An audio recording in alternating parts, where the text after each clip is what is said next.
I would be remiss if I didn't mention what a ridiculous person Ana Navarro from The View is. She was talking on Twitter, actually, about the Florida Don't Say Gay bill. You remember this bill. We talked about it 2 weeks ago, about what it actually is versus what the left says it is. Ana Navarro has come out against this bill. She is a Floridian. This is what she tweeted.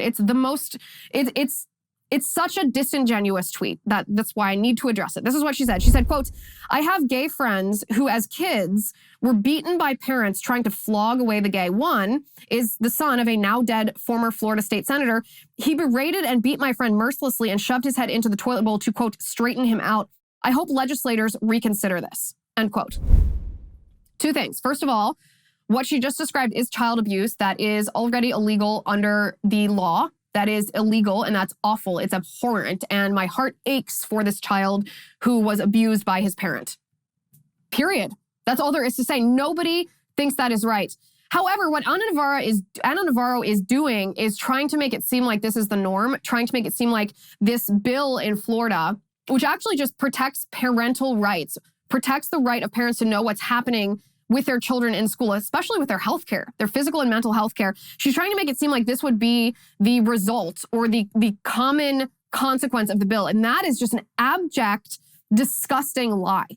It's an absolutely disgusting lie. Remember what this bill is. What this bill is it prohibits schools, public schools, from withholding information from parents, meaning in a lot of public schools across the country, there are provisions and rules that actually allow the school to deny a request from a parent if the parent requests the record of their minor child. This includes counseling, healthcare, and even if the child has socially transitioned in school, the school's allowed to withhold that from parents. So what this bill does in California, or not in California, in Florida, is it removes the school's ability to withhold information from parents and allows parents to exercise their parental rights. It prohibits school officials from not notifying parents of changes to their child's health care as associated or administered by the school. It prohibits school officials from discouraging students from telling their parents about their sexual activity. It prohibits school officials from discouraging parental involvement in health decisions. It prohibits the school district from encouraging classroom discussion about sexual orientation or gender identity in primary grade levels. That's the sentence that really gets the goat of liberals here. This is what this bill does. So there was an amendment introduced to this bill. It was introduced by Joe Harding, who is a state representative in Florida, that would have required the school to notify a parent of, if the school found out that the child was gay, it required the school to notify the parent and to notify them within 6 weeks. And this is why there was this enormous outcry from leftists on Twitter, including Ana Navarro, because they say, well, I had a friend who was abused when their parents found out.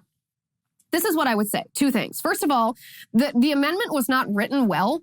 It was written poorly. What it should say is, if the school is taking part in any discussion, any care, any administrative anything regarding a student's sexuality, then the parent needs to be notified. Moreover, a school should record everything they know about a student pertaining to the student's education, discipline, and health care, and that report should be accessible to parents. It should be sent to parents on a regular basis. And the third part of this is, why does the school know about the child's sexual orientation? Children are not sexual beings. Children in primary grades have not reached puberty yet. They shouldn't be discussing their sexual orientation. This shouldn't be something that the school knows. If the school actually knows because the child came to the school administration asking for some kind of help, then that, yes, should be told to the parents. The parents should know if the child is asking for physical or mental health care. So the left pretending that this amendment is something different than it is, or pretending that this bill is something different than it is absolutely dishonest. Should this amendment be written differently? Sure, you can make that argument. That's not a big deal to talk about the way that an amendment was written. And by the way, the sponsor of the amendment withdrew it in the face of the backlash. Okay, well, rewrite it, write it better, and reintroduce it. The idea in and of itself is not problematic. The application of the language could be better honed. It could be sharpened. But the fundamental core of this, what the left wants you to forget, what they're trying to distract you from, is the fact that the public school, on behalf of the state, sponsored by the Democratic Party, wants to diminish parental rights. They want to make it so that parents don't have dominion over their children, but the school district, meaning the state, has dominion over children. And so they lie to you about what this bill is. They know that this bill is a threat to their agenda because this bill is playing offense. This bill is saying, well, not only do we not want radical sex theory or critical sex theory taught to our children in school, we actually want parents to be the ones who decide what their children are educated with and what kind of sexual morals they are taught. And so we're going to make sure to protect parents' rights. This is playing offense. This is the Republicans doing what it takes to win this cultural battle. And that is why dishonest people like Ana Navarro are trying to pull at your heartstrings. She's using a horrific story. If it's true, it's horrific. She's using a horrific story and acting like that would be the result of this bill. And that, my friends, is a lie. Do not fall for it.